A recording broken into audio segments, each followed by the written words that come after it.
bonjour à tous et à toutes sur la chaîne des SPN. Alors du coup aujourd'hui on va regarder un peu les bases de TTS pour tous ceux qui découvrent en fait TTS et puis tous les autres aussi si jamais on voit deux, trois trucs que vous n'avez pas encore découvert sur Twitch, sur TTS. Je suis fatigué. Allez, tac. Donc, ceux qui sont du coup sur le Discord, n'hésitez pas à poser des questions en live et m'interrompre. Et sinon, ceux qui sont que sur Twitch, n'hésitez pas à écrire dans le chat pour poser vos questions. J'essaierai d'y répondre au mieux. Alors, du coup, quand vous ouvrez TTS, vous arrivez sur cette page-là. Alors, du coup, parmi les petits boutons importants, on a les paramètres, donc qui permettent de, comme dans tout logiciel, de gérer tout le graphisme, le son, etc. Et l'onglet le plus important, c'est les contrôles, qui sont en fait tous les petits raccourcis que vous pouvez avoir sur TTS, que vous pouvez changer. Donc là, c'est ceux par défaut, j'ai gardé ceux par défaut. Alors ils sont bien pratiques parce qu'en fait, ils vont pouvoir permettre de naviguer dans l'interface plus facilement que en utilisant que la souris ou la manette si vous utilisez la manette. Voilà, après ça c'est tout ce qui est interface, etc. Et vous pouvez bloquer des joueurs quand vous les aimez pas, ça c'est bien. Donc voilà. Et après vous avez deux boutons qui sont Join, donc ça c'est pour aller rejoindre les sessions en cours. Donc vous pouvez chercher par nom de session. Donc vous pouvez chercher soit par le nom du serveur, soit par le nom du jeu, soit par le nom de l'host, de celui qui a créé le jeu. Pour les titres, quand on fait la recherche, la casse n'a aucune importance. Par contre, quand il y a des jeux en fait qui sont en session avec un mot de passe, puisqu'on peut mettre un mot de passe, je vous montrerai tout à l'heure, pour créer sa session de jeu, là par contre la casse va être importante pour le mot de passe. Donc voilà, c'est tout ce qu'il y a à savoir. Bon après, vous avez des petits trucs là pour voir juste par exemple vos amis quand ils ont lancé des trucs, enfin voilà. Euh, Après, donc le deuxième bouton le plus important, c'est Create. Donc vous pouvez créer, je vais juste parler de single player et multiplayer. Pour créer son prototype, donc pour créer son jeu ou n'importe quel truc sur TTS, c'est mieux de se mettre en single player, c'est-à-dire qu'en fait il n'y a que vous qui êtes sur l'interface. Et sinon en multiplayer, c'est pour créer son serveur. Donc avec un nom de serveur, je vous disais la casse a pas trop d'importance. Un type de serveur, donc le mieux c'est de mettre public et un mot de passe où la casse là est importante. Ah, Et un petit temps max. là, Ouais, en 2 secondes. ouais, Si tu crées un serveur Enfin, si tu crées un jeu en single, ouais. tu peux le recréer en multi ou tu dois le recréer Tout à en fait. multi? Non, non, non, non, en fait, justement, quand on va, là, on va créer un serveur, par exemple, avec ce serveur et ce mot de passe. Je virerai après. Un max de Ah, players, on peut mettre, voilà, les trucs. Et quand on crée le serveur, voilà, on nous propose du coup la table, en fait, comme en single player, et on peut choisir dans ces jeux sauvegardés. Donc je montrerai après comment est-ce qu'on ok. sauvegardera les jeux. Et donc je peux lancer, par exemple, voilà, ce jeu-là, voilà, que j'ai déjà créé. Il va se lancer. Et tous ceux qui vont se connecter vont accéder à la table de jeu. Euh, donc ça c'est tout pour créer en multijoueur. Et donc pour créer son jeu, donc le mieux c'est d'aller en single player. Et là, soit on peut charger un des jeux qu'on a déjà créé, donc qu'on a déjà enregistré. Donc là, ils sont tous là, tous les slots sont là. Sinon, après, on peut juste cliquer sur Save and Load et là, on voit tous nos slots. On peut faire après par l'outil de recherche si on a trop. Et puis vous voyez là qu'aussi on a des autosave parce que donc du coup TTS sauvegarde automatiquement sur le cloud les jeux qui sont en cours. Sur la ligne d'au-dessus ici vous avez tout ce qui est workshop. Donc là c'est tout ce que vous avez téléchargé du workshop ou que vous avez vous chargé. Ça par exemple ce sont deux de mes jeux, trois de mes jeux avec celui-là que j'ai mis sur le workshop et donc du coup tout ça c'est accessible avec sur l'onglet workshop. Donc le workshop, on y a regardé tout à l'heure si vous voulez sur TTS, comment y accéder. Et puis après, bon bah ça c'est des trucs, ça c'est d'autres jeux qui sont mis sur TTS que vous pouvez acheter directement sur Steam. Certains sont gratuits. Et là, bon, bah, c'est les jeux classiques voilà, auxquels que vous pouvez lancer et jouer avec d'autres amis. Donc on va regarder comment est-ce qu'on crée un jeu de rien du tout. Donc quand on arrive sur cette page-là, on peut juste fermer, hop là, voilà cette page. Et en face de nous, on a une interface avec un magnifique background et une table. Je rigole, le background est assez moche. Donc, pour commencer déjà, on peut aller dans Objects. Donc c'est le petit meeple ici. Et là, on a différents onglets. Donc là, les saved objects, c'est les objets que l'on peut sauvegarder, soit depuis le workshop, quand on les a téléchargés au workshop, soit, on verra tout à l'heure, quand on crée un objet, on peut faire un clic droit dessus et mettre saved object pour le conserver et pouvoir l'utiliser sur différentes tables, différents jeux, etc. On a les backgrounds, c'est pas très important, mais c'est voilà pour donner une ambiance par exemple au jeu. On a des backgrounds qui sont déjà installés, enfin déjà chargés sur TTS, et on peut les customiser. Donc là, on va avoir ce genre de fenêtre. On peut aller chercher dans nos fichiers locaux. Alors là, j'ai pas de background à proposer, donc je vais pas en mettre. Mais voilà, il faut juste que ce soit une bonne résolution, sinon après ça fait un truc assez moche. Et puis de préférence en panorama pour avoir un truc à 360 degrés.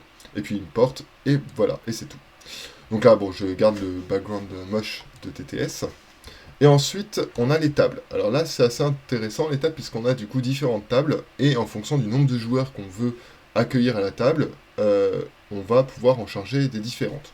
Il y en a certaines qui sont accessibles sur le workshop, des tables qui sont un peu particulières, pour des utilisations, par exemple, je sais pas, de JDR ou autre, où vous voulez avoir deux tables, par exemple celle du Game Master et celle des joueurs, voilà, etc.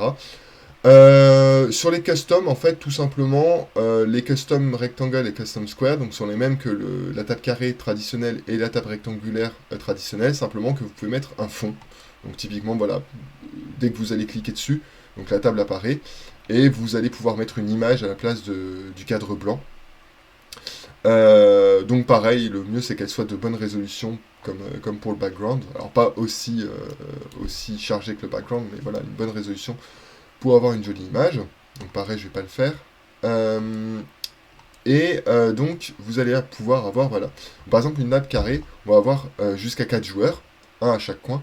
Donc là, on peut regarder avec hands ici. Donc là, on a 4 joueurs, vert, violet, blanc et orange. On regardera tout à l'heure plus en détail comment est-ce que fonctionnent les mains, les hands.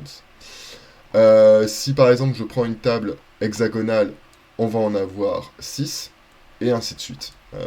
Si je prends la table rectangulaire ici, on a jusqu'à 8 joueurs, pardon, 8 joueurs. Et puis voilà, et ainsi de suite. Une glace, on en a 8 aussi, je crois, si je dis pas de bêtises. Ouais, c'est ça. Enfin voilà. Donc là, on peut chercher la table qui nous convient le plus. On peut aussi ne pas mettre de table pour certains jeux particuliers, mais bon, c'est pas très... Voilà, pas très utile. Donc on va garder par exemple une table carrée. On va rester sur un truc simple. Oups, j'enlève les hands, pardon. Et donc maintenant, les objets. Donc les objets, c'est tout ce qui va nous permettre de créer nos plateaux de jeu, nos cartes, etc. On a des objets qui sont déjà prédéfinis, donc les blocs, qui sont par exemple des cubes rouges, des rectangles bleus et des triangles verts. Donc, pour sélectionner un objet, on clique sur la catégorie d'objet, on clique sur l'objet, et celui-ci, voilà, il apparaît là un peu en semi-transparent sur la table. Et si je fais un clic gauche souris, il est spawné. Et si je fais un clic droit sur la souris, je reviens sur la fenêtre principale. Voilà. Donc je peux en créer comme je veux et les spawner comme ça. Et un truc intéressant, donc quand on a des objets qui sont sur la table, on peut les copier-coller. Donc ça c'est comme un copier-coller sur Word. Donc on va passer la main, notre petit curseur sur l'objet qu'on veut cloner, jusqu'à ce qu'il soit surligné. Et là on va faire un CTRL-C, CTRL-V. Voilà, comme un copier-coller sur Word. On peut aussi couper et coller un objet avec CTRL-X et CTRL-V. Et c'est tout. Alors, ouais, c'est tout. Ensuite, on a les plateaux de jeu. Donc là, on en a qui sont prédéfinis pour les jeux classiques. Et on peut avoir un custom board. Donc j'y reviendrai tout à l'heure. Les cartes, pareil, on a des decks standards. Et puis on a des decks qu'on peut customiser. Et on a des cartes aussi que l'on peut customiser une par une. J'y reviendrai tout à l'heure aussi. Là, on a des pions de dames qui sont voilà, assez classiques, qui servent pas à grand chose, à moins que si vous voulez mettre des pions sur votre jeu, mais en tout cas ils sont pas customisables. Les pions d'échecs, donc si je clique, on va avoir tous les pions ici qui apparaissent, donc en métal ou en bois. On a les dés aussi, donc là on va avoir des dés, des D6, des D3, des D20, des D8, etc. euh, qui peuvent être de couleur ou pas, et qui sont voilà, avec des numéros normaux, et puis les mêmes mais en métal. Des figurines prédéfinies. Donc là, on a des figurines voilà, qui sont prédéfinies ici, et sinon que l'on peut customiser. Pareil, on verra tout à l'heure. Bon, après, on a voilà, pour le jeu de Go, par exemple, on a pas mal de trucs, on a des billes aussi. Dans Miscellaneous, on a différentes choses. Donc, on a des bols, pratiques pour mettre par exemple des objets à prendre ou à piocher, etc. Le quarter, donc qui là est la pièce, alors elle est pratique parce qu'elle peut servir pour faire un dé à deux faces, en fait, tout simplement, un pile ou face. Qu'est-ce qu'on a d'autre? On a, bon voilà, après des petites chips, des petits jetons, des dominos, etc. Enfin voilà.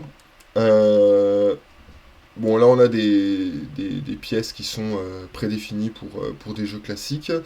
On a des pions de toutes les couleurs, donc de toutes les couleurs qui sont proposées par TTS pour les mains des joueurs. Bon, voilà des jetons de poker.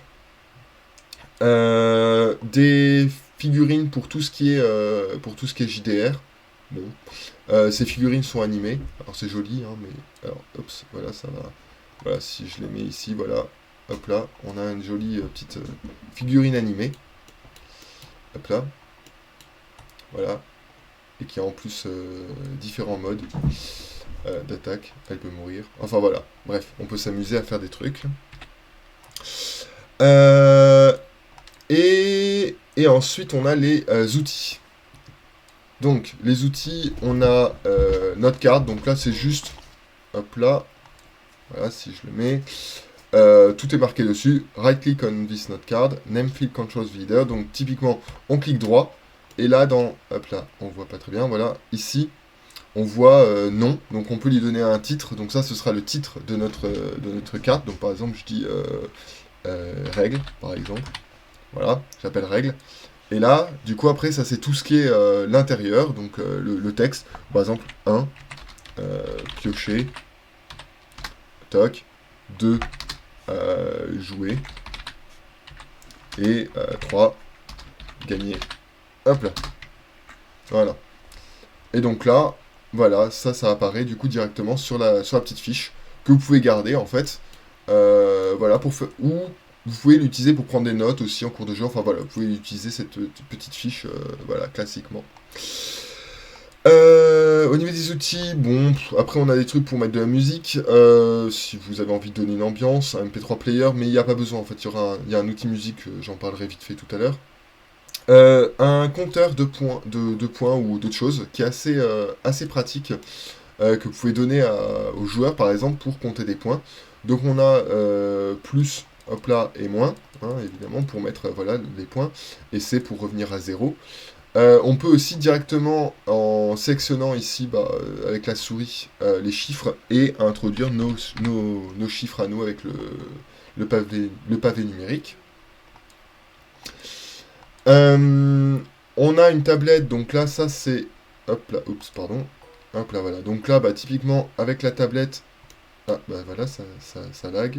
Bon, avec la tablette, on peut accéder à Internet et à nos dossiers. En gros, en fait, c'est notre ordinateur. Alors, j'ai fait bugger les TTS. Ah! Ça va revenir. Attendre que le programme réponde, de préférence. Voilà. Hop.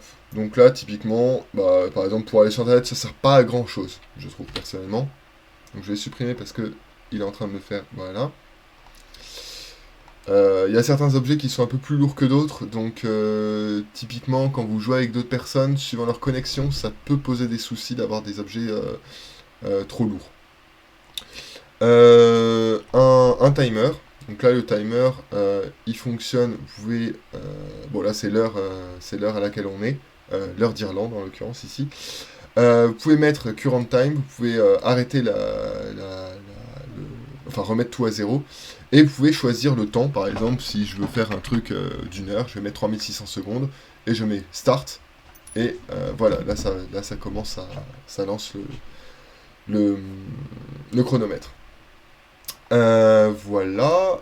Et ensuite, on a deux outils. Alors oui, on a la calculatrice aussi. Bon, bah, c'est une calculatrice, hein, c'est une calculatrice de collège classique. Donc on peut, voilà, pareil, hop là, voilà, plus 2, hop là, égal. Bon, rien de bien impressionnant.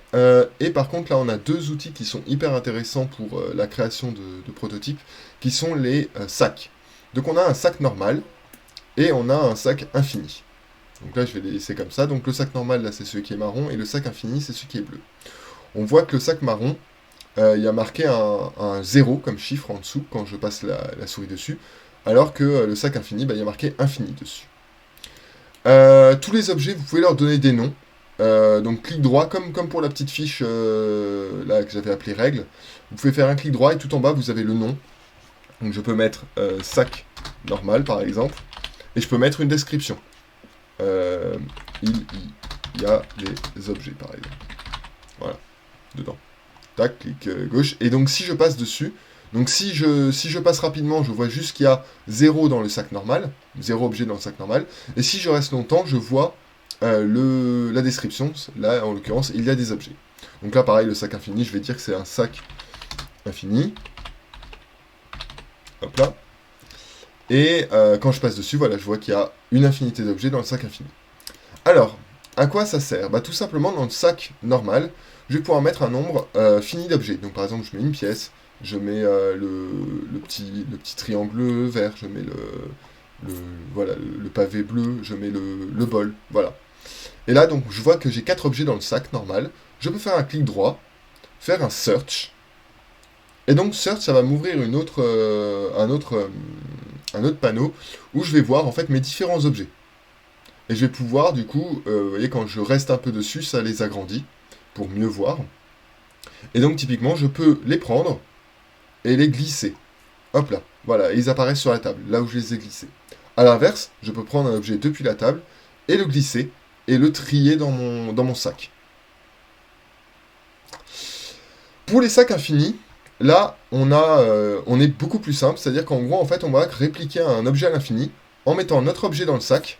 Voilà, on voit l'objet comme ça en apparence, là, un peu ouvert. Et en fait, je vais pouvoir... Ouais, Alors, moi j'avais juste une question quand tu parles des sacs euh, normaux là. ouais. Tu peux mettre des presque invisibles? Enfin, ce que je veux dire, c'est est-ce qu'on peut imaginer avoir comme quand on veut tirer des jetons dans un sac en vrai, mais qu'on ne voit pas les jetons? Alors, oui, typiquement, par exemple, là, dans le sac normal, si je le shuffle, donc le shuffle, c'est le premier outil, là, le R. On peut utiliser R avec le raccourci clavier. Donc là, on entend le petit bruit de shuffle. Et si je tire, voilà, c'est un objet aléatoire. Si par exemple je le Ok, remets ici et que je reshuffle, ce sera pas le même que je vais tirer, nécessairement. Enfin, j'avais une chance sur 4 de pas le retirer, quoi. De le retirer, pardon. ok. Voilà. Ouais, Donc ouais. ça peut permettre Ça, d'être caché comme ça. Voilà. merci. Voilà. Et ça va être pareil pour les cartes. On verra tout à l'heure, ça va être pareil pour les cartes. Voilà. Pour les sacs infinis, alors, si par exemple vous êtes planté d'objets à mettre dedans, alors typiquement par exemple si c'est un autre objet, si c'est un autre objet que le carré rouge que je veux mettre dedans, et ben je peux pas. Voilà. Donc ça c'est assez pratique, ça les bloque si l'objet n'est pas défini de la même façon. Par contre, imaginons que je me sois planté d'objets et j'ai pas envie de refaire le sac infini, je peux faire clic droit et je fais reset. Et tous les objets voilà, disparaissent du sac infini. Donc je peux maintenant dire que c'est le sac pour le petit pavé bleu. Voilà. Sachant que les objets restent de la même taille et de la même couleur, enfin de la même façon dont je les ai définis. Justement, en parlant de taille et de couleur, on va regarder un peu tout ce qui est clic droit. Donc par exemple, prenons l'exemple de mon cube rouge, là, ici. Je fais un clic droit, et on a différentes choses qui apparaissent. Donc on a le delete, donc qui peut être fait simplement avec delete sur le clavier ou le backspace, le supprimer, le retour arrière. Copie, donc là on voit que c'est CTRL-C.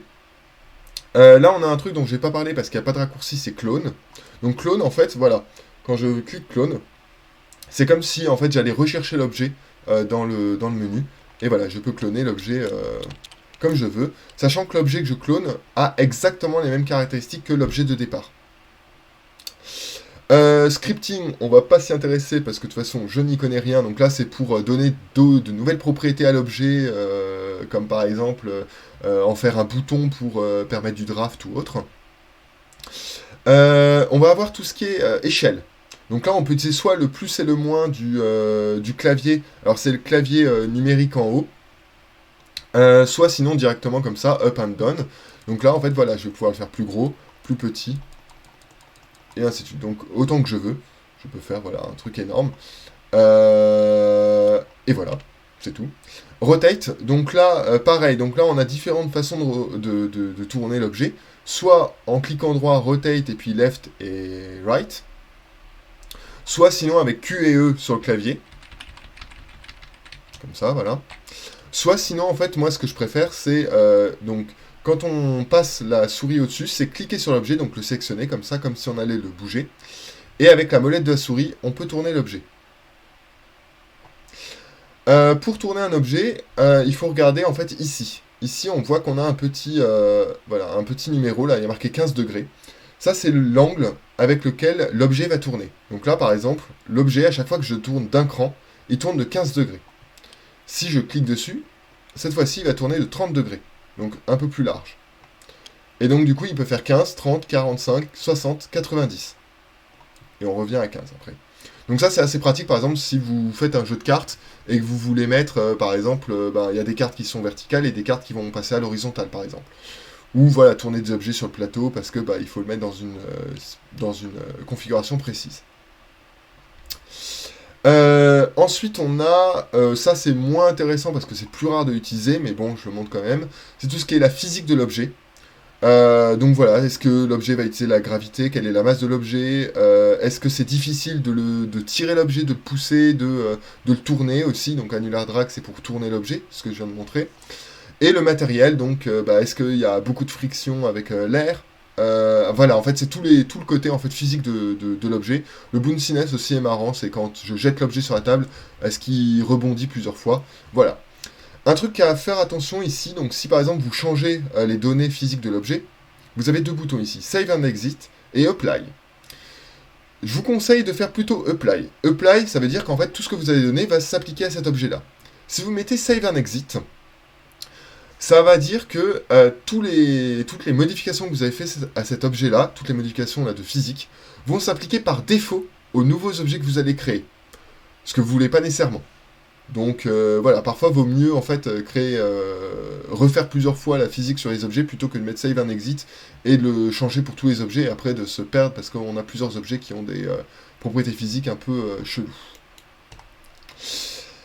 Après on a la couleur, donc là en fait, là on voit qu'il est rouge, et si je clique sur Color Tint, je vois que là c'est les couleurs par défaut de TTS, mais je peux aller sur toute l'échelle de couleurs et choisir des couleurs. Je peux aussi choisir directement avec le RGB, le HSB, et puis aussi sinon les codes couleurs directement. Voilà, et là il suffit de mettre Apply, donc par exemple je vais dire je veux un peu voilà violet lavande, là c'est joli, hop là, Apply, et il est devenu violet lavande. Et ça je peux faire ça pour tous les objets, y compris les sacs. Si par exemple là je le fais pour le sac ici, je vais le donner par exemple turquoise là comme ça, il devient turquoise. Les objets à l'intérieur ne sont pas modifiés en revanche. Qu'est-ce que j'ai d'autre? J'ai Save Object, donc ça c'est ce que je vous ai montré tout à l'heure dans les objets. Quand vous avez des objets sauvés, vous pouvez les sauver de cette façon là. Les tags, j'y reviendrai tout à l'heure. Et maintenant le toggles, donc là c'est tout ce qui est petite propriété un peu sympa. Lock, Le raccourci pour ça, c'est L sur votre clavier. Donc si je fais L, ou lock avec le clic droit, l'objet, en fait, donc là, vous voyez, je peux le bouger et tout, il se surligne d'ailleurs quand je passe. Si je le lock, donc là, je viens de faire L, j'ai locké, je ne peux plus le bouger. J'ai beau cliquer dessus, je ne peux plus le bouger. Ça permet par exemple de locker un plateau en plein milieu du jeu, pour que plus personne ne puisse le bouger pour éviter les accidents. Je peux réappuyer sur L pour le déloquer, là voilà, à nouveau je peux le bouger. Ou simplement directement, là on voit qu'il est coché, lock, et je peux le déloquer comme ça. Drag Selectable, ça c'est simplement le pouvoir le bouger quand on le sélectionne. Donc là voilà, c'est-à-dire que si je sélectionne rapidement comme ça, là je ne peux pas le bouger. Par contre, si... Ah non, ça marche pas sur cet objet-là. Bon, oubliez. Donc voilà, donc je ne peux pas le bouger non plus. Ah oui, c'est ça. C'est si le... Voilà, c'est ça, il y avait une exception. Ah oui, c'est juste que je suis en mode joueur ici. Donc si le joueur a la permission, si vous lui donnez la permission, on verra après les permissions, ou si vous êtes le maître de jeu, vous pouvez en fait le bouger, cet objet-là.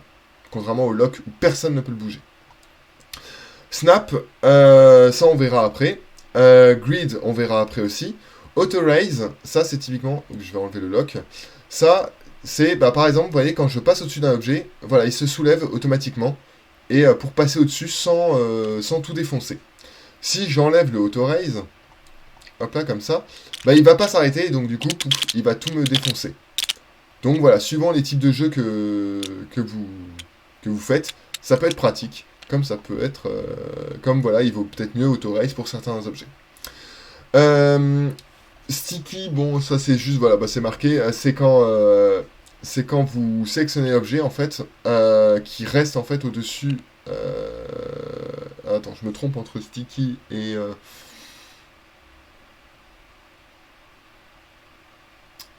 Ah oui, c'est... Non, d'accord, oui, ça c'est quand il y a des objets qui sont superposés les uns aux autres, que l'objet, voilà, reste dessus.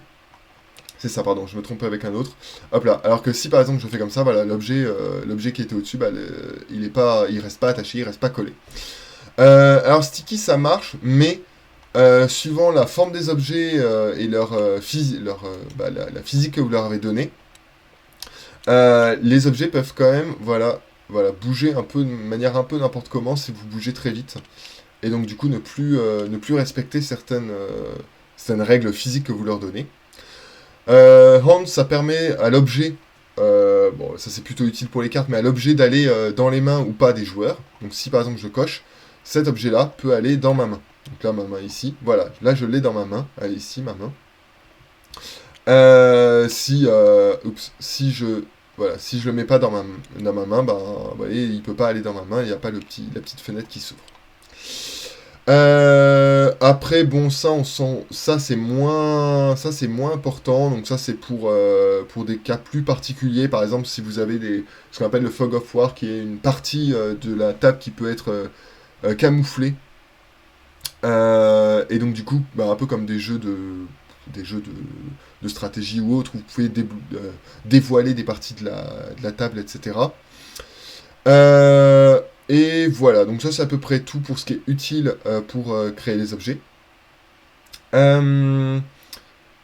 Et donc maintenant, on va voir juste les objets maintenant comme les cartes et autres. Donc là par exemple, si je fais une sélection large, je peux tout sélectionner avec un cadre et faire ce que je veux. Là par exemple, j'ai fait delete. Et maintenant on va voir, je vous ai dit qu'on parlerait des customs. Donc là, soit vous pouvez aller par exemple dans board pour créer un custom board, mais le plus simple c'est d'aller dans custom directement, il y a une catégorie custom, vous pouvez customiser différentes choses. Donc, si ça veut bien s'ouvrir, voilà. On a les plateaux, des tuiles, des tokens, des figurines, des decks de cartes, des cartes uniques, des dés, des modèles, des assets bundle, donc qui est assez proche de ce qui est modèle, et des PDF. Donc, si j'en choisis un, les plateaux par défaut, hop là, voilà, donc là, typiquement, dès que je l'ai mis, en fait, TTS me propose de charger un fichier. Bon, on va le faire. Tiens, hop là, voilà, donc là, ça va m'amener sur un dossier, donc là, c'est le dernier dossier que j'ai fait. Là, par exemple, on va prendre ça, on va dire que ça, par exemple, voilà, c'est cette image-là. Donc, les images que TTS accepte, c'est généralement JPEG et PNG. Je déconseille de prendre d'autres types d'images parce que ça peut créer des problèmes sur TTS, des problèmes de compatibilité. Donc là, vous sélectionnez votre image, c'est comme tout, ouvrir. Et là, important. Je conseille à chaque fois de mettre cloud. Pourquoi ? Parce que quand vous allez jouer en ligne avec d'autres gens, ça va être le cloud qui va être, ça va être les images du cloud qui vont être importées, les images ou les modèles du cloud. Si vous mettez en local, pourquoi pas, mais simplement que dès que vous jouerez en ligne, ces images-là ou ces modèles-là n'apparaîtront pas pour les autres joueurs. Donc ce sera que pour vous. Ça peut être pratique pour quelques fichiers, par exemple, que vous voulez garder cachés, que vous voulez garder que pour vous, par exemple, des fichiers de maître de jeu, par exemple. Mais voilà, mais je conseille de mettre Cloud de manière générale parce que ça évite les problèmes de compatibilité avec d'autres joueurs. Donc je mets Cloud. Je peux lui donner un nom. Bon là pour l'instant il va s'appeler 0nm front parce que j'ai la flemme de le changer. Et je mets Upload. Donc là on attend que le petit barre de chargement soit fait. Là même le truc me dit que c'est bon. Et le chat me dit que c'est bon. Et je mets Import. Et là, voilà, donc ça, c'est mon plateau central, avec le joli feu qui était à l'intérieur, en PNG. Et vous voyez que le plateau, par défaut, les plateaux sont lockés. Alors, je peux les délocker avec L, ou clic droit et toggle et lock. Mais par défaut, voilà, ils sont lockés. Vous pouvez... Alors, c'est pas parce qu'ils sont lockés que vous ne pouvez pas les changer, pardon. Et donc, on peut toujours, changer l'échelle, etc., même s'ils sont lockés. Un truc que je vous ai pas montré sur la couleur, tiens j'y pense. Color Tint, donc je vous ai dit que vous pouvez aller sur différentes échelles de couleurs. Mais aussi vous pouvez aller sur des couleurs qui sont transparentes. Donc ici, le petit curseur à droite, c'est la transparence de votre objet. Donc vous pouvez créer, alors si par exemple je crée un objet, admettons notre bloc carré, notre bloc rouge, non le rouge on va pas très bien le voir, le bleu de tout à l'heure.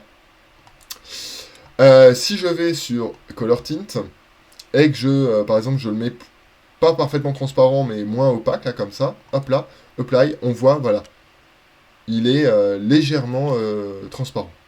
Enfin, même plus que légèrement, là, en l'occurrence. Donc voilà, donc ça, c'est pour créer des objets semi-transparents ou transparents. En custom, donc, vous avez les tuiles. Donc, les plateaux, c'est une seule image, qui est l'image du plateau.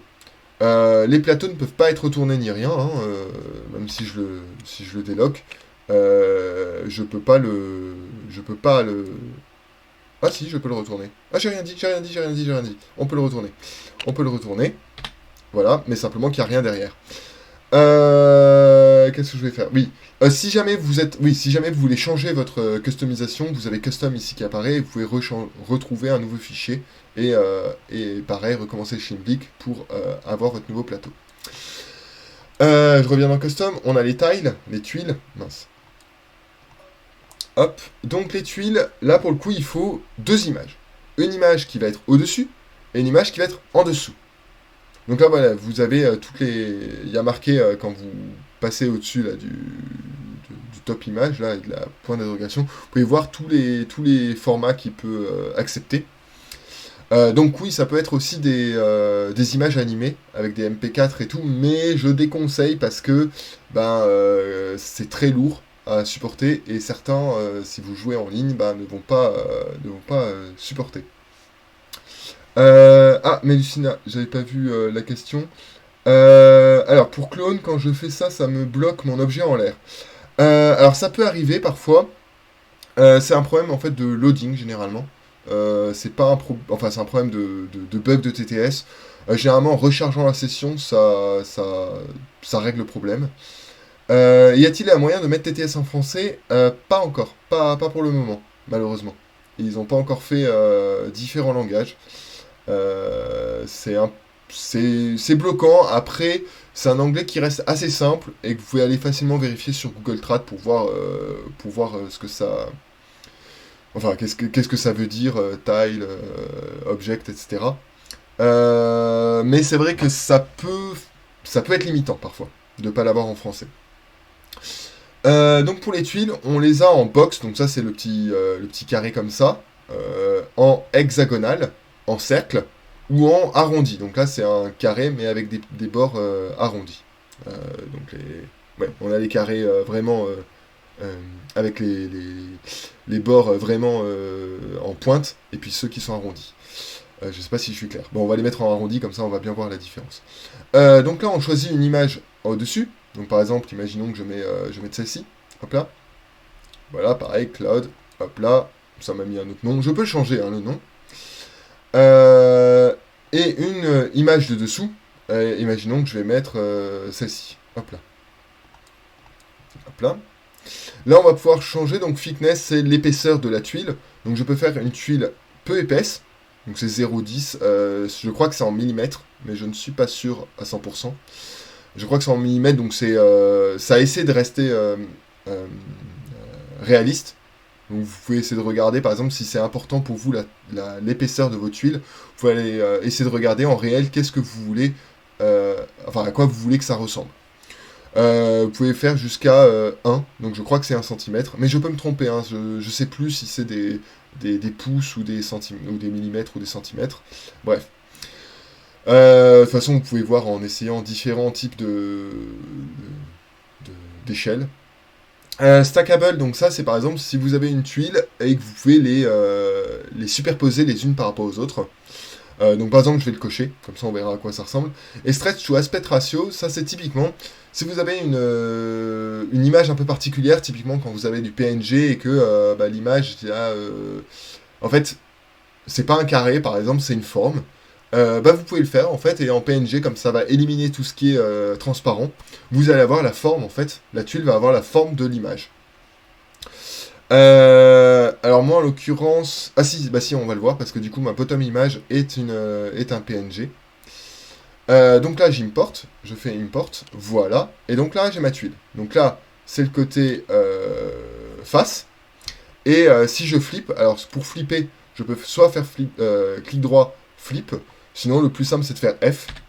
Et voilà. Et donc là, c'est blanc sur blanc, donc on ne voit pas. Alors, je vais juste faire, pour vous montrer, du coup, en PNG, je vais faire, par exemple, on va reprendre le feu. Hop là, ouvrir, upload, upload. Et le feu en bottom image. Hop, upload, upload, import. Donc voilà. Donc là, en fait, voilà, j'ai un fond qui est blanc. Et si je dis pas de bêtises, alors je peux dire une bêtise parce que je me trompe peut-être entre les... Ah bah non, c'est juste les côtés qui sont transparents. J'ai rien dit. On oublie ce que je viens de dire. C'est que pour les tokens que ça marche. Bref. Donc là vous avez votre tuile.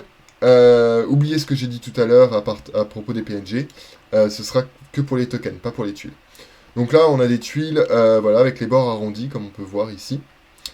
Pour agrandir un objet, quel qu'il soit, que ce soit un plateau, une tuile, une carte, etc., vous avez deux touches. Soit M qui fait, c'est pour Magnifying Glass, donc c'est la loupe en anglais, qui vous permet, en fait, voilà, et avec la molette de souris, vous pouvez zoomer ou dézoomer. Le plus simple à utiliser, c'est Alt. Si vous passez au-dessus d'un objet, vous pouvez faire Alt, et vous le voyez en plus grand. Donc pareil, avec la molette de souris, vous pouvez agrandir ou rétrécir. Ce qui est assez pratique, par exemple, quand vous avez des cartes en main, et pour mieux les voir. Je continue avec les customs. Donc les tokens, voilà. Donc c'était les tokens auxquels je pensais. Désolé pour tout à l'heure. Là, vous n'avez qu'une seule image à mettre, parce que l'image de la face et du dos du token seront exactement les mêmes. Donc là, je vais reprendre mon feu, comme tout à l'heure. Pareil en cloud, upload. Et là, pareil, je peux choisir l'épaisseur de mon token. Donc par exemple, là, on va faire une épaisseur différente de 0,5. La merge distance, c'est typiquement, vous allez voir quand vous avez un objet avec des bords transparents, donc un PNG, ça va en fait définir s'il y a des coupures ou pas. Donc vous voyez par exemple sur le feu ici, là j'ai des espaces vides.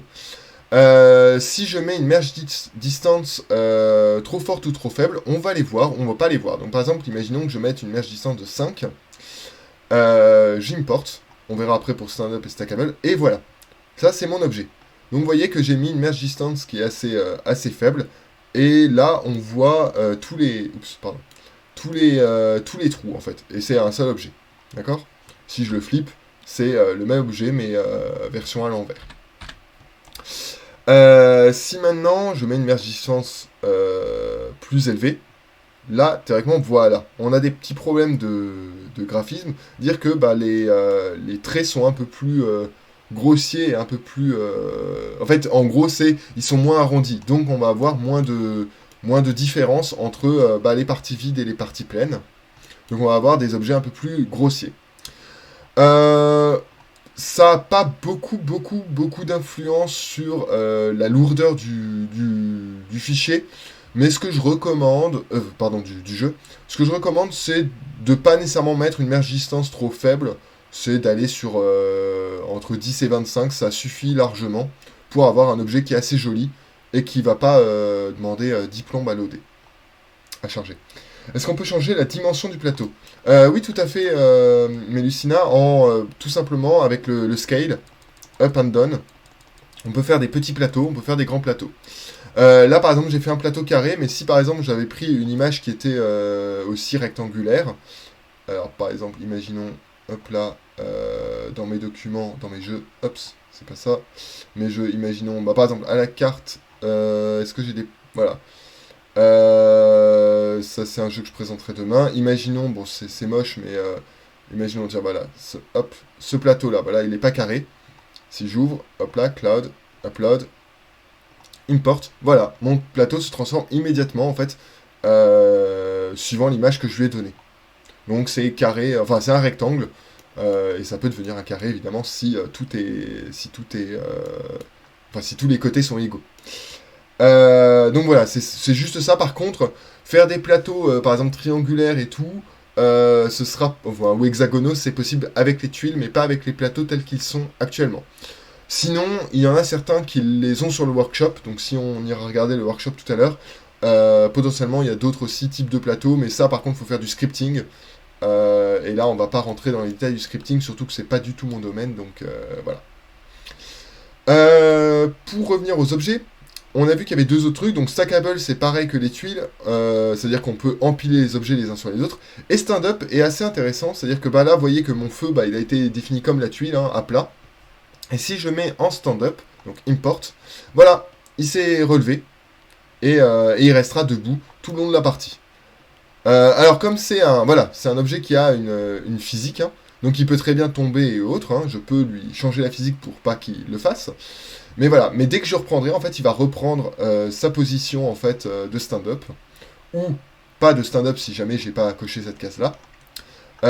Voilà. Ensuite, sur les autres customs, on a les figurines. Donc là, les figurines, ça marche comme les objets, sauf que bah voilà, sauf que là, on a une front image et une back image. Donc par exemple, hop là, si je prends mes cartes, hop là, c'est le jeu auquel on jouera demain. Là, si je prends les images, par exemple, je prends, hop là, celle-ci, hop là, ce dos-là, voilà. Et, bon, là, c'est en front et en dos, mais on s'en fiche. Et celui-là, par exemple. Pareil, la figurine peut prendre la forme de l'objet si c'est un PNG et qu'il y a des trous. La carte scale, en fait, ça va être la taille de la carte, donc de la figurine, en fait, par rapport à son socle. Donc le socle, vous voyez qu'il est quand même assez grand. Si par exemple je mets donc par défaut c'est 1, mais si par exemple je mets 5, on va avoir une grande image, voilà, par rapport au socle. Voilà. Si je reviens à 1, qui est le par défaut, c'est la taille qu'on a vue tout à l'heure, voilà, c'est cette taille-là. Donc ça c'est la taille par défaut des figurines. Voilà, et donc du coup on a les deux côtés. Ça peut être pratique pour faire plein de choses, pour créer des pions de personnages, pour créer des images cachées, etc. Aussi, on peut aussi les garder comme ça, là, tourner vers nous et les autres ne les voient pas, et ainsi de suite. Ensuite, en autre component, qu'est-ce qu'on a? On a les decks, j'y reviendrai après, le PDF. Donc ça, c'est typiquement, généralement, les gens l'utilisent plutôt pour mettre les règles. Donc là, c'est tout simplement que vous pouvez mettre un PDF.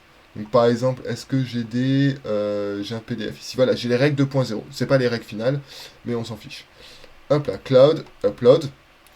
Page offset, vous n'êtes pas obligé de le changer. C'est pour dire, en fait, par exemple, si vous avez 10 pages, par exemple, sur votre PDF, mais que vous voulez afficher que les 5 premières pages, vous mettez 5, par exemple. Là, je vais mettre toutes les pages, donc on s'en fiche. Si vous mettez 0, il n'y a pas de souci. Et voilà, donc là, vous avez un PDF.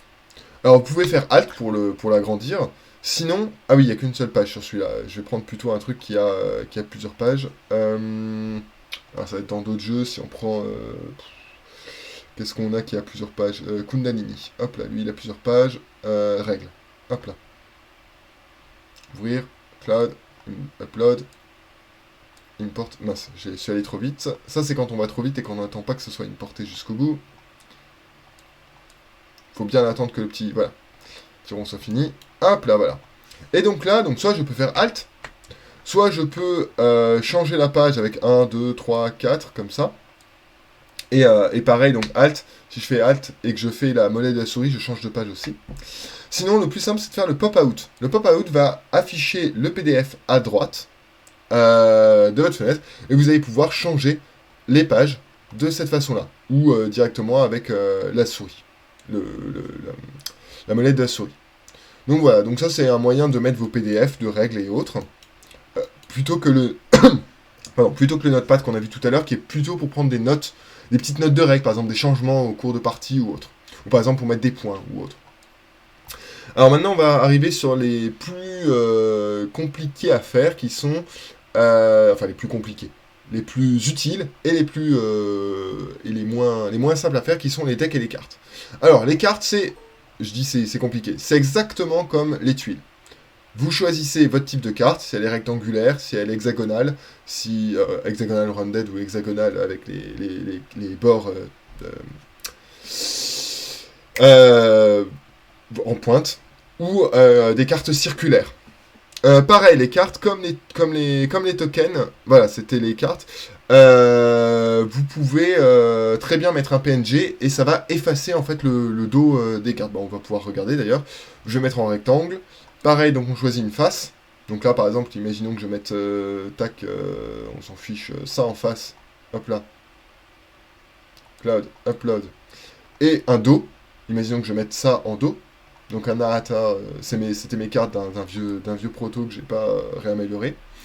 Sideways, ça permet, si par exemple votre carte ne se lit pas en fait de manière verticale mais de manière horizontale, mais que vos images sont en verticale, ça permet en fait, dès que vous allez faire Alt dessus, pour la regarder de plus près, de la tourner automatiquement pour votre vision en horizontale. Donc là je vais pas le mettre parce que j'ai pas besoin. Donc j'importe. Et voilà, là j'ai ma carte. Pareil, on peut changer la couleur, la physique, voilà, tout ça, changer son échelle, etc. Voilà, donc là on a la face, et là on a le dos. Donc F pour flipper. Hop là, voilà. Donc ça c'est la manière simple de faire des cartes, pour les faire par exemple une par une. Sauf que, on a parfois un peu la flemme de les faire une par une, donc on va créer des decks complets. Alors les decks complets, je vous montrerai après comment faire des decks juste après ça. Donc là, pareil, on va choisir les types de cartes qui va en fait définir l'ensemble de mon deck de cartes. On va choisir une face, enfin les faces. Et là, alors c'est là où je vais changer de jeu pour vous montrer typiquement à la carte. Alors c'est celle-ci. Il faut juste que je trouve les bons dossiers. Non, c'est pas celui-là. Voilà, par exemple celui-là. J'ai un deck qui fait 1, 2, 3, 4, 5, 6, 7 sur 2. D'accord? Donc là, j'ai mes faces que je upload. Et j'ai mes dos. Soit je dis que c'est un seul fichier dos. Donc là, typiquement, si je fais ça, je choisis une seule image et qui me mettra cette image sur les dos de toutes les cartes. Soit sinon, si je mets Unique Back, pareil, je vais devoir avoir la même image en même ordre avec les différents dos de cartes. Donc là, je vais faire Unique Back, Upload. Et là, je vais devoir définir la largeur, donc combien j'ai de cartes en fait en largeur sur mon deck et combien j'en ai en hauteur. Donc là, en largeur, on a dit qu'on en avait 8. C'est ça? Non, 7. Je me souviens plus. 1, 2, 3, 4, 5, 6, 7. 7 en largeur et 2 en hauteur. Le minimum, c'est 2 sur 10 en largeur. Et le minimum en hauteur, c'est 2. Et le maximum, c'est 7. Hop là. Et maintenant, le nombre de cartes. Ça, c'est important. C'est-à-dire que 7 par 2, j'en ai 14. Donc là, je peux mettre 14. D'accord?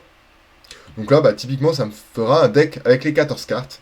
Mais par exemple, imaginons que je ne veuille pas voir la dernière carte de mon deck. Donc, quand il va le lire, en fait, là, on a vu qu'il y avait le deck qui ressemblait à ça. Je sais pas si on voit très bien hein, sur l'image. Mais on a, voilà, cette carte. Et donc, du coup, il va lire comme ça. 1, 2, 3, 4, 5, 6, 7. Il va revenir ici. 8, 9, 10, 11, 12, 13 et 14. Ça veut dire que si je mets que 13 cartes, il va enlever, il va supprimer cette carte-là. Pareil sur les dos, il va prendre tous les dos, sauf le dernier dos qui est celui-là.